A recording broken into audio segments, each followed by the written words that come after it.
selamat datang di Bernard Simamora Tutorial, menyajikan berbagai macam video materi hukum. Selamat menyaksikan. Hukum Administrasi Negara. Topik 22 dari 50 topik. Disiplin Pegawai Negeri Sipil, Kewajiban dan Larangan Pegawai Negeri Sipil. Dalam manajemen kepegawaian yang baik, sangat dibutuhkan ketersediaan pribadi pegawai yang baik guna menunjang pelaksanaan tugas-tugas yang diembannya. Kebaikan pegawai itu sangat menentukan keberhasilan dalam pencapaian tujuan dari unit-unit organisasi kerja di pemerintahan. Untuk itu, dibutuhkan satu instrumen hukum yang dapat menjaga kualitas pegawai, baik jasmani maupun rohani. Dalam masalah jasmani, pola-pola pemberian fasilitas perawatan kesehatan dirasa cukup menunjang pencapaian insan pegawai yang sehat jasmani dan diharapkan mampu melaksanakan tugas-tugas yang dibebankan kepada pegawai tersebut. Dalam masalah pembinaan kualitas kerohanian pegawai negeri sipil, tentu tidak cukup hanya dengan melakukan pembimbingan moral yang dilakukan oleh para pimpinan dari unit pegawai itu sendiri, tetapi dibutuhkan satu regulasi yang dapat menggiring perilaku pegawai menjadi pegawai yang andal, profesional, dan juga bermoral. Keandalan dari seorang pegawai tentu harus ditunjukkan dari kemampuan dalam melaksanakan tugas dan harus dibarengi dengan jiwa profesionalitas. Di samping itu, tentu saja harus dilandasi dengan jiwa dan moral yang baik. Semua unsur kepribadian pegawai tersebut tentu sangat membantu pencapaian good governance menuju aparat yang bersih dari korupsi, kolusi, dan nepotisme. Untuk mencapai kualitas pegawai tersebut, tentu dibutuhkan satu perangkat penegakan disiplin pegawai negeri sipil. Dalam kajian manajemen kepegawaian, tidak hanya berisi kewajiban-kewajiban dan larangan-larangan, tetapi juga pengenaan sanksi dan pemberian penghargaan bagi pegawai yang berkualitas. Instrumen hukum yang mengatur disiplin pegawai negeri sipil tersebut pada masa yang lalu diatur dengan Peraturan Pemerintah Nomor 30 Tahun 1980 tentang Disiplin PNS. Untuk menyesuaikannya dengan kebutuhan perkembangan praktik di lapangan, diterbitkan perbaikan atas ketentuan tersebut dengan munculnya Peraturan Pemerintah Nomor 53 Tahun 2010 tentang Disiplin PNS dan pelaksanaannya kemudian dengan Peraturan Kepala Badan Kepegawaian Negara Nomor 21 Tahun 2010 tentang ketentuan pelaksanaan Peraturan Pemerintah Nomor 53 Tahun 2010 tentang Disiplin PNS. Untuk menjaga kinerja setiap pegawai negeri sipil, dalam Pasal 3 Ayat 1 sampai dengan Pasal 17 Peraturan Pemerintah Nomor 53 Tahun 2010 diberikan kewajiban-kewajiban dasar. 1. Mengucapkan sumpah, janji PNS. 2. Mengucapkan sumpah, janji jabatan. 3. Setia dan taat sepenuhnya kepada Pancasila, Undang-Undang Dasar Negara Republik Indonesia tahun 1945, Negara Kesatuan Republik Indonesia, dan pemerintah. 4. Menaati segala ketentuan peraturan perundang-undangan. 5. Melaksanakan tugas kedinasan yang dipercayakan kepada PNS dengan penuh pengabdian, kesadaran, dan tanggung jawab. 6. Menjunjung tinggi kehormatan negara, pemerintah, dan martabat PNS. 7. Mengutamakan kepentingan negara daripada kepentingan sendiri, seseorang, dan atau golongan. 8. Memegang rahasia jabatan yang menurut sifatnya atau menurut perintah harus dirahasiakan. 9. Bekerja dengan jujur, tertib, cermat, dan bersemangat untuk kepentingan negara. 10.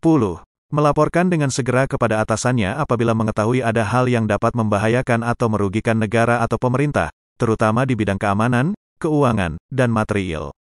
11. Masuk kerja dan menaati ketentuan jam kerja. 12.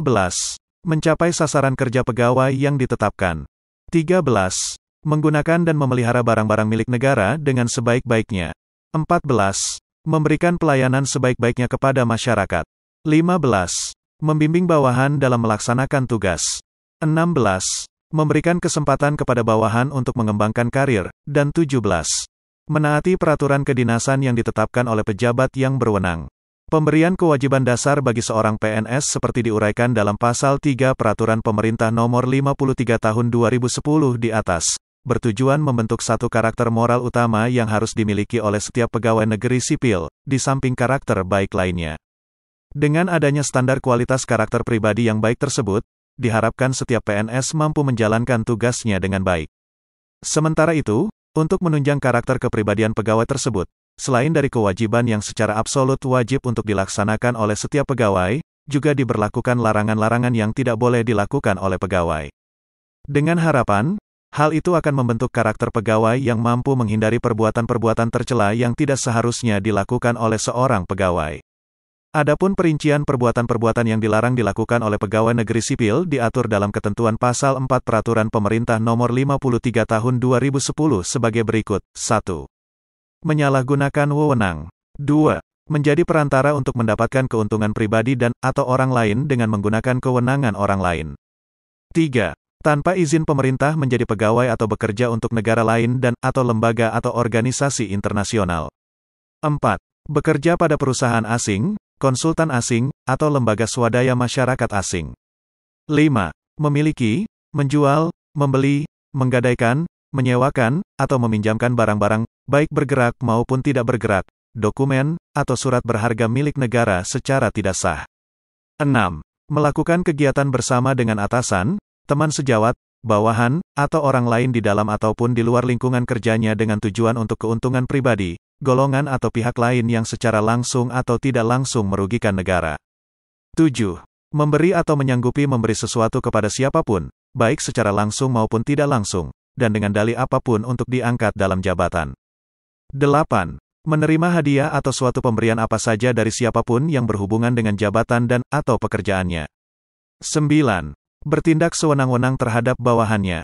10. Melakukan suatu tindakan atau tidak melakukan suatu tindakan yang dapat menghalangi atau mempersulit salah satu pihak yang dilayani sehingga mengakibatkan kerugian bagi yang dilayani. 11. Menghalangi berjalannya tugas kedinasan. 12.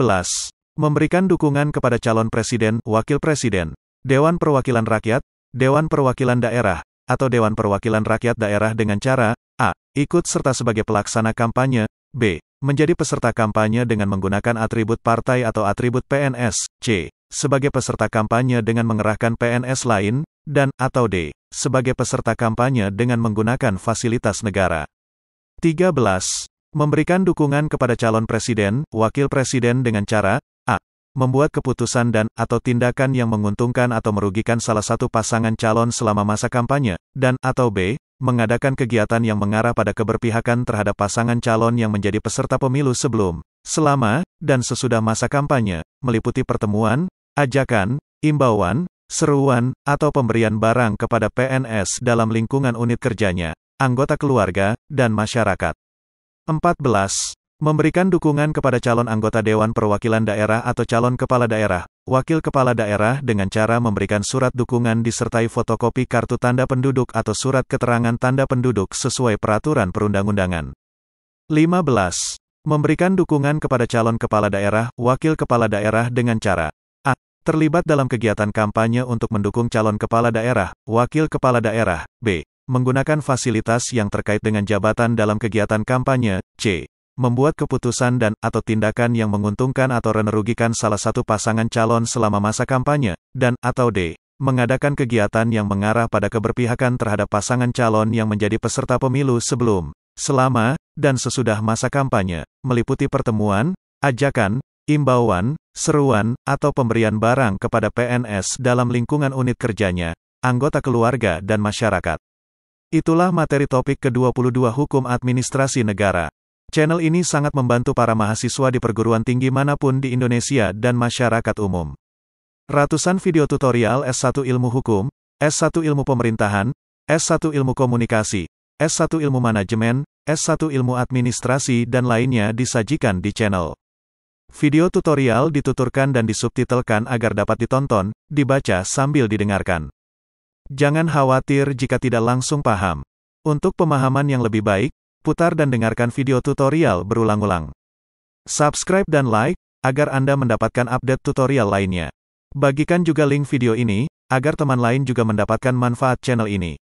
Sampai jumpa.